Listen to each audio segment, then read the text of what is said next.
ইনসাফ এটা ইসলামের একমাত্র থিওরি নয়, এটা ইসলামের থিওরি নয়।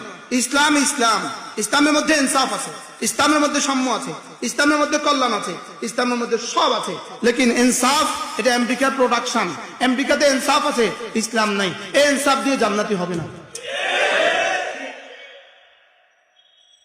সবাই কি বুঝছেন না? আর নতুন আওয়াজ তুলছে ইনসাফ, নতুন আওয়াজ তুলছে কল্যাণ, নতুন আওয়াজ তুলছে সাম্য।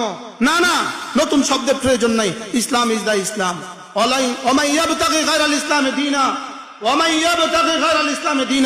ইসলাম ছাড়া অন্য কিছুকে আদর্শ বানাবা ফালাই ইউকবালা মিনহু, এটা গ্রহণযোগ্য হবে না। রবের কাছে যদি গ্রহণযোগ্য না হয়, পৃথিবীর কারো কাছে গ্রহণযোগ্য হবে।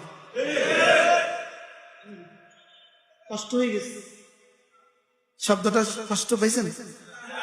বেশি কষ্ট পেয়ে গেছেন। ইসলাম বলেন, ইসলাম আবার বলেন ইসলাম।